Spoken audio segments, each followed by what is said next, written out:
इस वीडियो में हम देख रहे हैं सम सीमांत उपयोगिता नियम। हमने इससे पहले सीमांत उपयोगिता ह्रास नियम तुम लोगों को पढ़ाया, जो गॉसेन का प्रथम नियम था। यह गॉसेन का द्वितीय नियम है, सम सीमांत उपयोगिता नियम। इसमें गॉसेन के अनुसार ये कहा गया है, यदि सभी आवश्यकताओं को पूर्ण संतुष्टि बिंदु तक, जितनी भी हमारी आवश्यकताएं हैं उसको हम पूर्ण संतुष्टि बिंदु तक पूरा करना संभव ना हो, तो हमें पता है कि हमारी पूर्ण संतुष्टि तक सारी वस्तुओं को हम वहाँ तक नहीं पहुँच सकते, तो क्या करेंगे? तो अधिकतम संतुष्टि प्राप्त करने के लिए यह आवश्यक है कि विभिन्न आवश्यकताओं की संतुष्टि उस बिंदु पर रोक दी जाए जहाँ उनकी तीव्रता समान हो, जहाँ उनको मैक्सिमम हमको उसकी संतुष्टि प्राप्त हो गई है, उपयोगिता प्राप्त हो गई है, तो हमको वहाँ वो रोक देनी चाहिए। इस नियम के अनुसार, गॉसेन के नियम के अनुसार, उपभोक्ता को अधिकतम संतुष्टि प्राप्त करने के लिए विभिन्न वस्तुओं पर अपनी जितनी भी विभिन्न वस्तुएं हैं, जितनी भी वस्तुओं का वो प्रयोग कर रहा है, उस पर एक निश्चित आय इस प्रकार खर्च करनी चाहिए, क्योंकि उपभोक्ता की तो आय निश्चित है, सीमित है। ये हम बार बार पढ़ रहे हैं। तो उपभोक्ता अपनी निश्चित आय को, सीमित आय को इस प्रकार खर्च करे अपनी जितनी भी आवश्यकताओं पर कि प्रत्येक वस्तु से मिलने वाली सीमांत उपयोगिता उसको बराबर हो जाए। जितनी भी वस्तुओं से इसको सीमांत उपयोगिता मिल रही है वो हमेशा बराबर हो जाए। जैसे माना ए वस्तु कर रहा है, बी कर रहा है, सी कर रहा है, जितनी भी कर रहा है, यानी इससे जो सीमांत उपयोगिता मिल रही है, इससे जो मिल रही है, इससे जो मिल रही है, जिस बिंदु पर भी मिल रही है उस बिंदु पर हमें उसको रोक देना चाहिए। ये है सम सीमांत उपयोगिता नियम। इसमें मॉर्शल ने भी कहा है, यदि एक व्यक्ति के पास एक ऐसी वस्तु है जिसे वह विभिन्न प्रयोगों में ला सकता है, कोई भी एक वस्तु है जिसको वो विभिन्न प्रयोगों में ला सकता है, तो वह उस वस्तु को विभिन्न प्रयोगों में इस प्रकार बांटेगा कि प्रत्येक प्रयोग में उसे लगभग समान सीमांत मिले। जैसे दूध है, हम दूध पीते हैं, तो कोई तो दूध पिएगा, कोई उसका दही जमाएगा, कोई पनीर निकालेगा, कोई खीर बनाएगा। तो इस तरह से दूध का कई सारे प्रयोग हैं, तो वो अपना जो भी वस्तु है उसको इस विभिन्न प्रयोगों में इस प्रकार बांट देगा कि प्रत्येक प्रयोग में उसे लगभग समान सीमांत उपयोगिता मिले।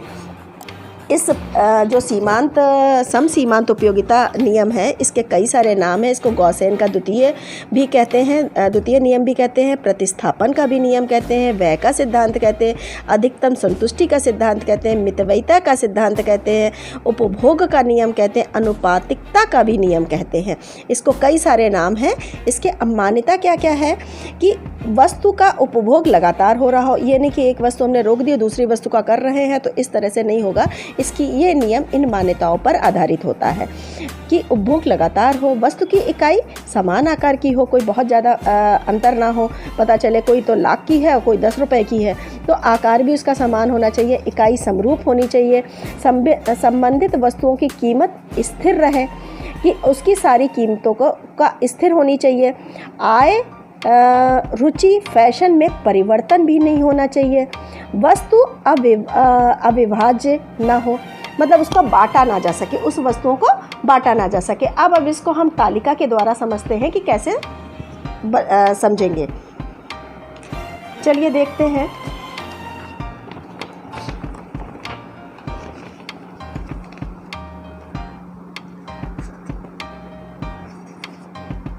हाँ, इसमें MUX = MUY। MU मतलब होता है सीमांत उपयोगिता, और X की सीमांत उपयोगिता हमेशा Y की सीमांत उपयोगिता के बराबर होनी चाहिए। यानी एक वस्तु की सीमांत उपयोगिता दूसरी वस्तु की सीमांत उपयोगिता के बराबर होनी चाहिए। दो वस्तुओं से ज़्यादा का अगर हम कर रहे हैं तो वो जितनी भी वस्तुएं हैं सब एक दूसरे के बराबर होनी चाहिए। यानी हमने यहाँ एक तीसरा और करते, चौथा और करते, तो जितनी भी हमारी बराबर की आ रही हैं वो सब बराबर की होनी चाहिए। अब हम मान रहे हैं कि उपभोक्ता की आय मात्र 7 रुपये है, ठीक, मान के चल रहे हैं 7 रुपये में उसको करना है। कैसे उसको सीमांत उपयोगिता कहाँ पर कैसे करेगा?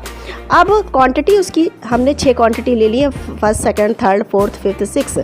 अब माना पहला उसने जब रुपए खर्च किया तो उसको पहली वस्तु की सीमांत उपयोगिता X वस्तु की से जो मिली वो 50 मिली और Y वस्तु से 60 मिली। तुमको हमने पहले भी बताया है, सीमांत उपयोगिता एक इकाई का प्रयोग करने के बाद धीरे धीरे घटने लगती है। और ये होता है जैसे हमने एक रोटी खाई है, फिर दूसरी खाएंगे, फिर तीसरी खाएंगे, तो सीमांत उपयोगिता घटने लगेगी और अंत में क्या होगा, वो शून्य होकर ऋणात्मक हो जाती है। ये बात बार बार बताई है हमने। तो इसमें क्या होता है, हमने पहला रुपये खर्च किया तो उसको 50 रुपये एक्स वस्तु पे सीमांत उपयोगिता मिली, दूसरा किया तो उसको 60 रुपये मिली, दूसरी वस्तु पर उसे 60 सीमांत उपयोगिता मिली। अब उसने 1 रुपये और बढ़ाया, 2 रुपये खर्च किए, वहीं उसकी सीमांत उपयोगिता कम हो गई, 40 हो गई, और वाई वस्तु की सीमांत उपयोगिता 45 हो गई। फिर 3 खर्च किए तो उसको 30 मिली, और इधर उसको वाई में 35 मिली।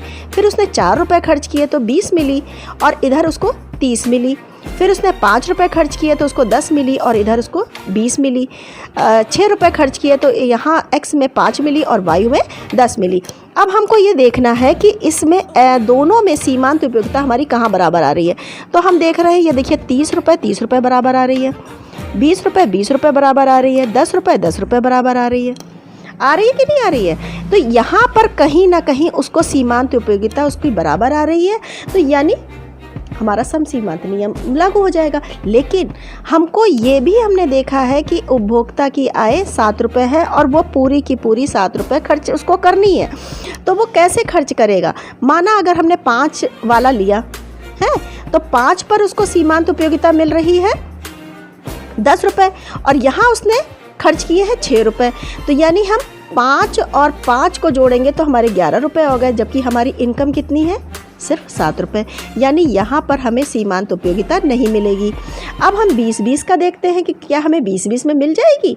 तो यहाँ हमने 4 रुपये खर्च किए और यहाँ हमने 5 रुपये खर्च किए 20 में, यहाँ हमने 20 में 4 रुपये खर्च किए, यहाँ हमने 5 रुपये खर्च किए, तो 5-4 9, ये भी हमारी आय से ज़्यादा है, तो यहाँ भी हमारी सीमांत उपयोगिता नहीं मिलेगी। लेकिन अब हम देखते हैं 30-30 में सीमांत उपयोगिता।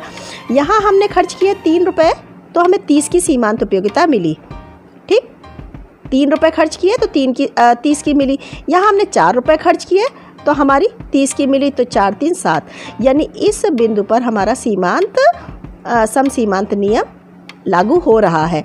यानी यहाँ 7 रुपये पर यहाँ पर वो खर्च कर रहा है। अब इसको हम ग्राफ के द्वारा समझते हैं कि ग्राफ में कैसे है कि हमने इधर लिखा है सीमांत उपयोगिता और इधर लिखा है इकाई। तो इकाई में हमने ये देखा है कि उसको 3 इकाई खर्च करने पर यहाँ देखो 50 वाला वक्र चल रहा है, x ये वाला, और इधर ये वाला चल रहा है, यहाँ मिली, और यहाँ उसको 4 से ली, यानी 3 और 4 इकाइयों पर जो उसका खर्च हुआ था, इकाइयाँ कह लो या इसको रुपए कह लो, कुछ भी कह लो, यानी 7 रुपये पर उसने खर्च किए तो उसको सीमांत उपयोगिता 30 से मिली। यहाँ पर ये समसीमांत नियम खत्म होता है। आगे के वीडियो में हम इसके आगे का जो पार्ट होता है कि भारित सीमांत उपयोगिता कैसे है या हम कैसे निकालते हैं, उसके लिए उसको हम बताएंगे।